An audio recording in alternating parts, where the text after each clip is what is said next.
할렐루야. 네, 교회 부임한 지 한 달이 지났습니다. 제가 첫 설교 때 전라도 오면 좋은 것이 장례 때 오면 좋다 그렇게 말씀드렸는데 하나님께서는 들은 대로 응답하신다고 제가 한 달 동안 네 번의 장례가 있었고 장례식장만 9번을 왔다 갔습니다.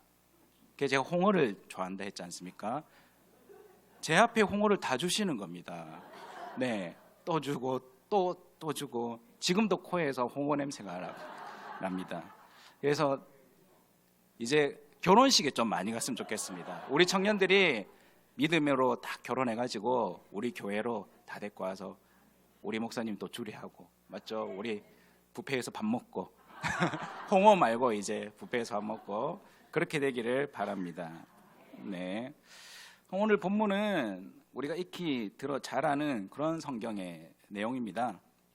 마태, 마가에도 기록이 되어 있습니다. 이 본문에서 한 사람이 우리 예수님을 찾아옵니다. 이 사람은 어떤 사람인지 우리가 먼저 알아볼 필요가 있습니다. 이 본문을 좀 더 쉽게 이해하기 위해서 같은 병행 본문인 마가복음 그리고 마태복음 19장과 마가복음 10장을 비교하며 이 본문을 설명드리도록 하겠습니다. 오늘 본문에서 이 사람의 직업이 나와 있습니다. 18절 말씀 보십시오. 18절에 어떤 직업입니까? 어떤 관리라고 나와 있죠. 어떤 관리.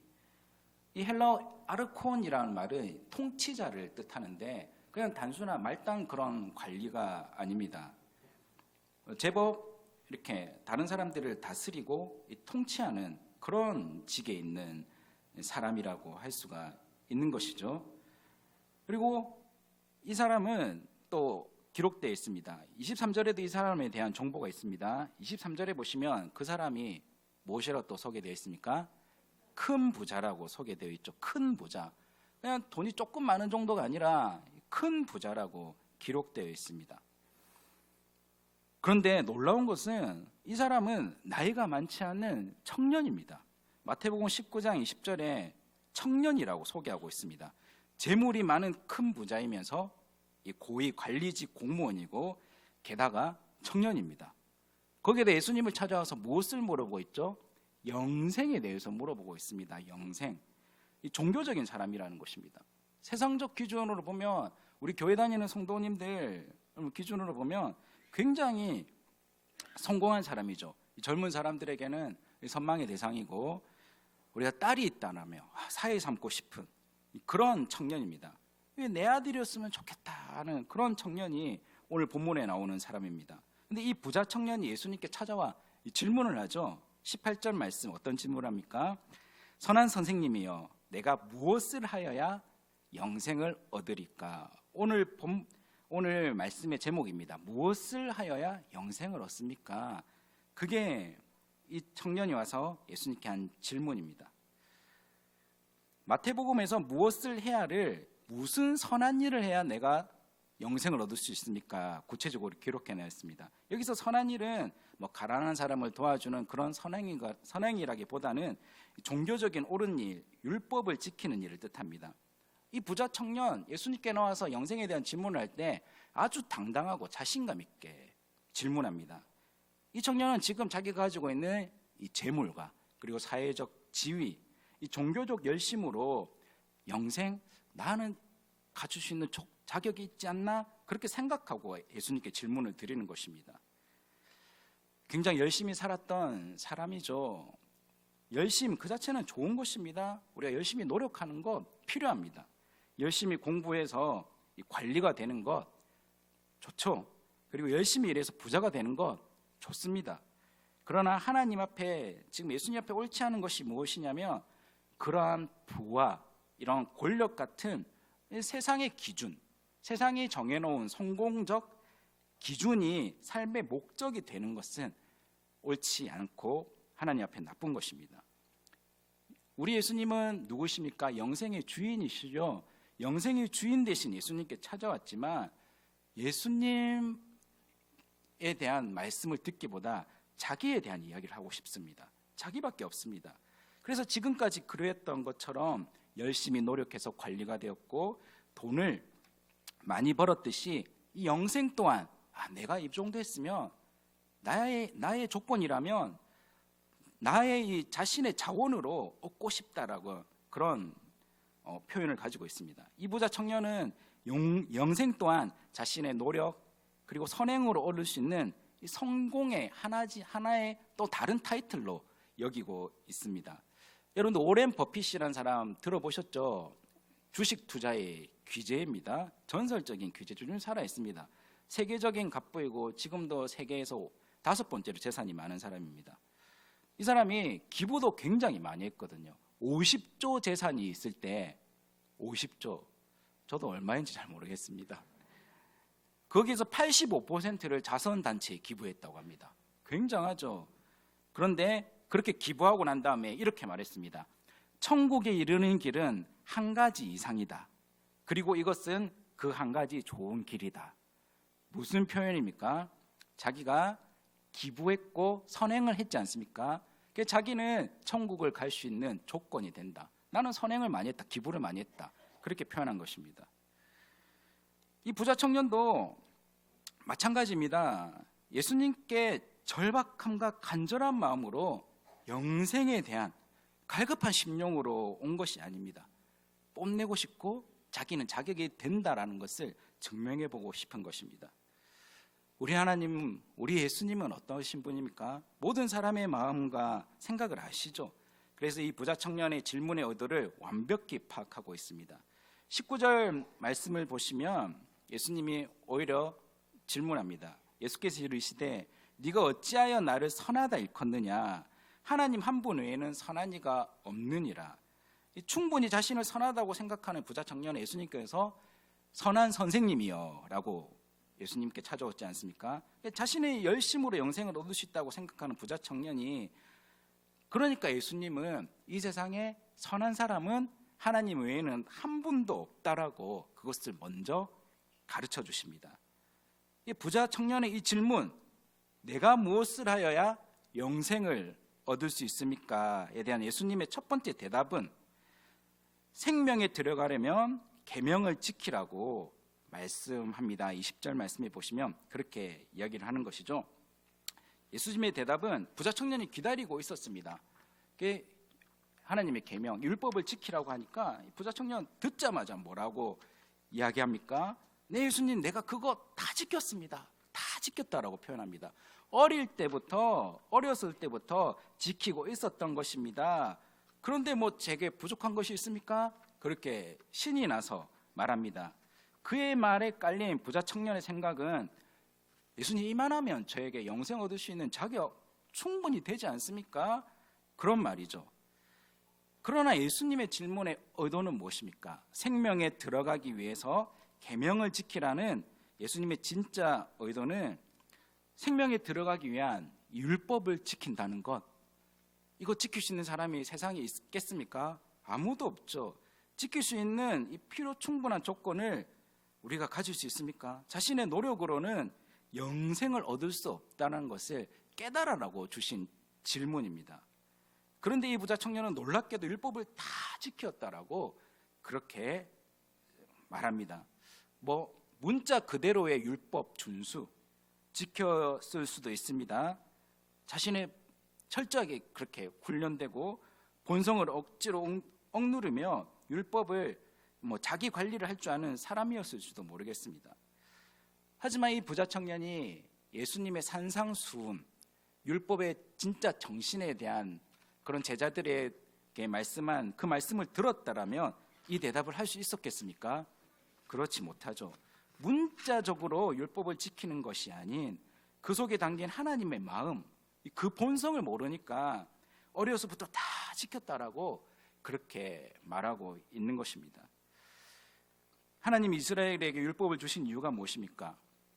율법을 통해 내가 얼마나 형편없는 사람이며 하나님 나라에 합당하지 못할 사람인 줄 깨달으라고 주신 거죠. 하나님의 의에 이르지 못할 비참한 존재인지 깨달으라고 주신 것이 바로 율법입니다. 율법을 지키면 어마어마한 복을 주신다고 기록해 놓으셨는데 율법을 못 지키니 그러한 복에 못 미치는 비참한 삶 살 수밖에 없다는 것을 알아라고 율법을 주신 것입니다. 로마서 3장 20절 말씀에 그러므로 율법의 행위로 그의 앞에 의롭다 하심을 얻을 육체가 없나니 율법으로는 죄를 깨달음이니라. 한마디로 모든 인간은 죄인이라는 것이고 그 죄에서 구원해 줄 절대적인 의로움과 선하심을 가진 다른 누군가가 필요하다는 것입니다. 하나님과 나 사이의 중보자, 나 대신해서 그 모든 율법의 요구를 이루어주실 분, 그분이 누구십니까? 바로 우리 주 예수 그리스도이십니다. 갈라디아서 2장 16절에 사람이 의롭게 되는 것은 율법의 행위로 말미암음이 아니요 오직 예수 그리스도를 믿음으로 말미암는 줄 알므로 우리도 그리스도 예수를 믿나니 이는 우리가 율법의 행위로서가 아니고 그리스도를 믿음으로써 의롭다함을 얻으려 함이라. 율법의 행위로서는 의롭다함을 얻을 육체가 없느니라. 오직 예수 그리스도를 믿음으로 우리가 의롭다함을, 하나님께서 우리를 의롭다 하셨다는 것을 여러분들 다 믿으시죠? 그래서 내가 무엇을 하여야 영생을 얻으리까? 여기에 대한 예수님의 대답, 계명을 지켜라에 담긴 진짜 의도는 그 계명 못 지키는 것을 깨닫고 오직 나만을, 오직 나 예수만을 믿고 따르라는 말씀입니다. 다시 본문으로 돌아와서 예수님과 부자 청년의 이 계속되는 대화 속에서 예수님만을 믿고 따르는 것이 영생을 얻게 한다는 진리를 확실히 보여줍니다. 이 모든 계명을 다 지켰다고 그렇게 이 부자 청년이 이야기했죠. 근데 그 말을 들으시고 예수님은 무엇이라 말씀하십니까? 21절 말씀을 우리 함께 읽어보겠습니다. 예수께서 이 말을 들으시고 이르시되 내게 아직도 한 가지 부족한 것이 있으니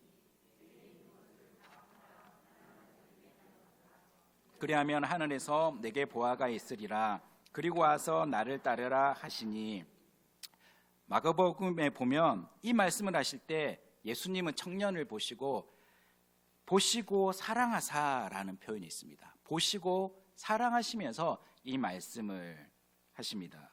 그를 보시고 사랑하사 이르시되 내가 아직도 한 가지 부족한 것이 있으니 가서 내게 있는 것을 다 팔아 가난한 자를 주라. 그래야만 하늘에서 보화가 내게 있으리라. 그리고 와서 나를 따르라 하시니, 율법을 잘 지켰다는 청년이 이 기특하고 예쁘기 때문에 보시고 사랑하사라는 표현이 아닌 것을 우리는 잘 알고 있습니다. 예수님께서 보시고 사랑하사라는 것은 그 청년을 측은히 보시고 애틋함과 이 긍휼히 여기시는 그런 마음을 가지고 보신 것이죠. 율법을 지키기 위해서 얼마나 애쓰고 노력했겠습니까? 자기 본성을 억제하고 예민한 종교적 성향, 강박증, 그런 것이 없다라면 율법을 다 지켰다고 말할 수 없습니다. 그리고 성공 가도를 달리면서 다른 사람에게 약한 모습을 보이지 않기 위해 자기 자신을 소진하면서 누구보다 열심히 살아왔을 그 청년, 예수님은 불쌍히 여기십니다. 우리 가운데도 이런 분들이 참 많이 있죠. 아침 일찍, 새벽 일찍 출근해서 그리고 밤에는 또 다른 아르바이트 하시는 분들이 있습니다. 자녀 얼굴도 제대로 못 보고 그렇게 열심히 일하시는 분들이죠. 그런 분들 보면 참 마음이 쓰입니다. 예수님은 그 청년에게 그의 모든 재물을 다 팔아 가난한 자에게 나누어 주고 나를 따르라고 그렇게 말씀하시죠. 이 말씀을 들은 청년 어떻게 반응합니까? 이 재물 때문에, 재물이 많기에 근심하는 거는 깊이 슬퍼하면서 이렇게 숙고하다가 비교하다가 돌아간 것입니다. 근심하고 예수님을 떠나가 버렸습니다. 그런데 모든 재물을 다 팔라는 예수님의 진짜 의도는 무엇입니까? 이 거지가 되고 이 가난해야지 영생을 얻는다는 것이 아닙니다. 영생은 내 노력과 나의 선한 행위로 얻는 것이 아니라는 것입니다. 내 권력과 성공으로 얻는 것이 아니라는 것이죠. 그리고 영생은 내가 가진 그 모든 것과도 비교할 수 없는 제일 값진 것임을 말씀해 주십니다. 여러분들 천하를 얻고도 가질 수 없는 것이 바로 영원한 생명인 줄 믿습니다. 정말 소중하게 여기는 것이 네가 지금 가지고 있는 재물이냐, 네가 가지고 있는 그 권력이냐, 아니면 영생이냐, 거기에 대한 질문입니다. 청년은 근심하면서 예수님을 떠나갔습니다. 참 마음이 아프죠. 그는 자신의 노력으로 쌓아올린 이 권력의 부, 그런 트로피는 지킬 수 있었지만 영원한 생명 대신 예수님은 떠나버렸습니다. 24절 말씀에 예수님은 떠나는 그를 보시며 어떻게 말씀하십니까? 24절 말씀을 보시면 예수께서 그를 보시고 이르시되 재물이 있는 자는 하나님의 나라에 들어가기가 얼마나 어려운지 라며 안타까워하십니다. 이 재물이 있는 자는 이란 표현은 재물을 의지하는 이라는 말씀입니다. 하나님 나라를 사모하는 간절함과 가난한 마음이 없습니다. 의에 줄이고 목마르지 않죠. 자신은 다 가졌다는 것입니다. 결코 부족하지 않다는 것입니다. 그의 마음의 보좌에는 하나님은 없고 재물이라는 성공이 그의 전부였음이 드러나는 것입니다. 이 땅에서는 부유했지만 하늘에서는 가난한 자였습니다. 이 영생 또한 또 다른 타이틀로 자기가 자기의 노력으로 가지고 싶었지만 떠나버리고 만 것이죠. 우리 사람은 이렇게 정말 트로피를 좋아합니다. 업적을 좋아하죠. 업적을 뽐내고 싶어하는 것이 우리의 본성입니다. 다른 사람보다 앞서고 싶고 자랑하고 싶어하는 것이 우리 모습입니다. 거기서 만족을 얻고 행복을 얻으려 합니다. 내 노력으로 얻은 트로피를 높이 올리고 그 자리는 그 무엇과도 그 누구와도 바꾸려 하지 않습니다. 이 부자 청년이 그랬습니다. 인정 욕구가 굉장히 많았죠. 지금까지 그렇게 살아왔던 것처럼 영생 또한 자기의 노력으로 자신의 의로 획득할 수 있다고 생각했지만 부자 청년의 트로피에 그 자리에 예수님이 올라서는 기회가 있었지만 그는 근심하고 예수님을 떠나가 버렸습니다. 사랑하는 성도 여러분, 우리도 삶을 살다 보면 예수님보다 이 세상의 것들을 더 소중히 여길 때가 참 많이 있습니다. 우리도 많은 순간 선택의 순간에 놓입니다. 하나님의 자녀로서 살다 보면 내가 하나님의 자녀가 맞나? 이 근심되는 순간이 참 많이 있습니다. 이 세상의 것들을 너무나 좋아하는 이 본성이 내 안에 있는 것을 발견하게 됩니다. 이 좋은 차, 좋은 집, 이 잔고가 두둑한 통장, 그런 걸 부러워하는 나의 모습을 쉽게 발견하게 됩니다. 참 근심됩니다. 뭐가 진짜 행복인지 갈피를 못 잡을 때가 있는 것이죠. 그런데 우리가 기억할 것이 있습니다. 우리가 갈망하는 그 세상적인 행복은 다 상대적이라는 것입니다. 한마디도 가져도 만족이 없다는 것이죠. 가지는 그 순간 행복하죠. 좋습니다. 그러나 또 다른 것과 비교하면 불행해지고 더 큰 것을 얻을 때까지 또 노력하며 애써야 됩니다.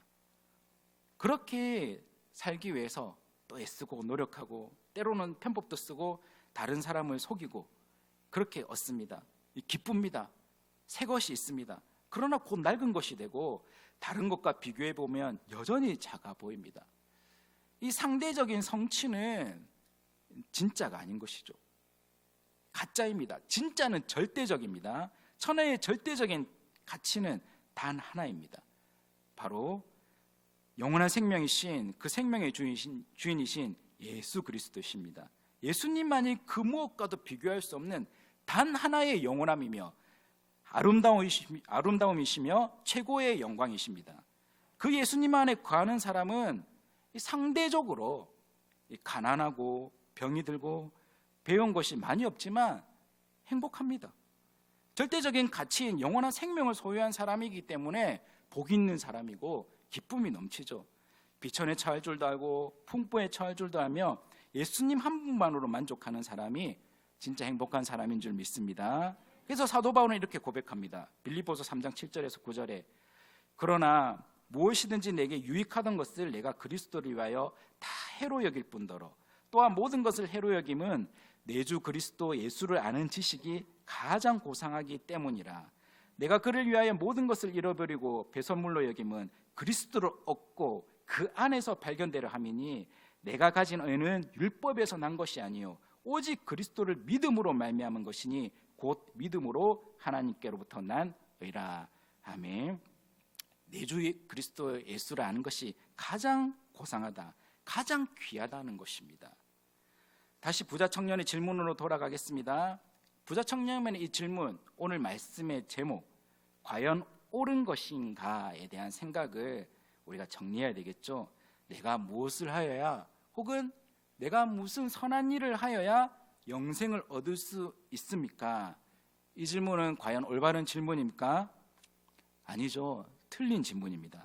영생은 내 노력과 열심으로는 결코 얻을 수 없는 것입니다. 영생은 나의 성취가 아닙니다.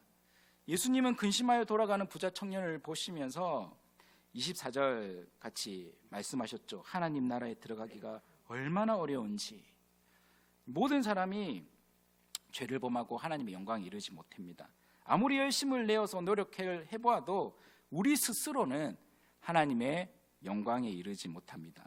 그럼 사람들이 묻습니다. 누가 천국에 들어갈 수 있습니까?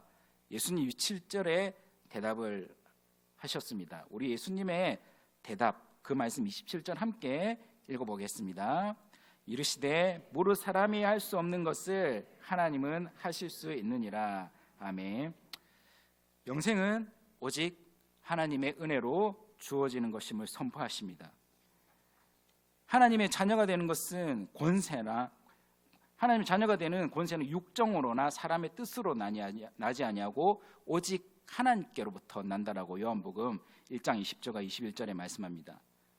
여러분, 우리가 이 십자가 구원이 믿어지는 것, 우리가 하나님의 자녀가 된 것, 그리고 구원의 소망을 가지고 이 세상을 살아가는 것, 이 모든 것이 하나님의 은혜인 줄 믿습니다. 하나님은 우리가 하나님 품에서 안식일 누리기 원하시지 여러 가지 의무와 압박감에 얽매기 원치 않으십니다. 그 은혜에 감사하기 때문에 여러 가지 봉사일을 감당하고 섬기며 주님 몸된 교회를 세워나가는 것입니다. 내 만족을 위해, 무언가를 얻기 위해, 뽐내기 위해 우리가 섬기는 것이 아니죠. 믿음으로 섬기고 사랑으로 섬길 수 있는 저와 여러분들 되시기를 바랍니다. 또한 본문을 통해서 예수님은 이 성공의 기준을 바꾸라고 말씀하십니다. 이 세상적인 가치관으로 성공이라는 타이틀을 다 가졌죠, 이 부자 청년은. 하지만 어떻습니까? 그 영원하지 않은 것, 그 붙들고 영원한 생명이신 예수님을 떠나가 버렸습니다. 곧 사라지고 말 것, 재물과 세상, 이 재물과 세상이 정해놓은 성공에 마음을 빼앗기지 말라는 것입니다. 재물 우리에게 편리함을 줍니다. 하지만 하나님 나라의 영광과 기쁨과 평안은 주지 않습니다. 이 재물의 절대적인 가치관을 두지 마시길 바랍니다. 재물은 결코 우리의 마음을 부유하게 만들지는 않습니다. 세상적인 성공을 자랑하고 재물을 사랑하고 의지하는 마음을 내려놓고 간절한 마음으로 예수님을 따르라고 말씀하는 것이죠. 그래서 22절에 하늘에서 내게 보화가 있으리니, 하늘의 보화, 하늘에서 우리에게 주시는 그 기쁨과 그 평안, 그 영원한 가치는 무엇과도 비교할 수 없습니다. 그리고 예수님은 나를 따르라 이야기하시는 것이죠. 나를 따르라. 예수님은 우리에게 나 너와 함께 있고 싶어, 너와 나 사이에 다른 생각들, 다른 세상적인 가치관들, 그런 세상적인 염려들, 재물에 대한 욕심들, 그거 없었으면 좋겠어. 나는 너와 함께 있고 싶은데 너는 그 마음속에 너무나도 많은 것이 있구나. 그거 내려놓고 나 따를래? 그렇게 말씀하지만 저 여러분들은 어떻습니까? 저 여러분들 마음속에 정말 저도 예수님과 함께 하고 싶습니다. 하늘에서 부어지는 그 기쁨, 그 영광, 우리 구원받은 그 구원의 은혜가 내 가운데 가득하기 원합니다. 그런 간절한 사모함이 있습니까? 영생에 대한 사모함이 있습니까? 이 땅의 것에 만족하고 이 땅에 발붙여 살면서 너무 풍요하니까 우리 하나님에 대한 간절함을 놓치고 사는 우리 현대 그리스도인들의 모습을 많이 볼 수가 있습니다. 이 세상의 성공의 기준이 아닌 참되고 영원한 하늘나라의 성공 기준, 그것을 우리 예수님은 세워주셨습니다. 우리 예수님을 따르는 것, 예수님과 함께하는 것이 참된 성공인 줄 믿습니다. 순종과 겸손과 섬김으로 예수님을 닮고자 하는 목표를 가지고 살아가시는 저여러분들 되시기를 바랍니다. 예수님만이 우리의 자랑이며 단 하나의 영원한 소망이 되십니다.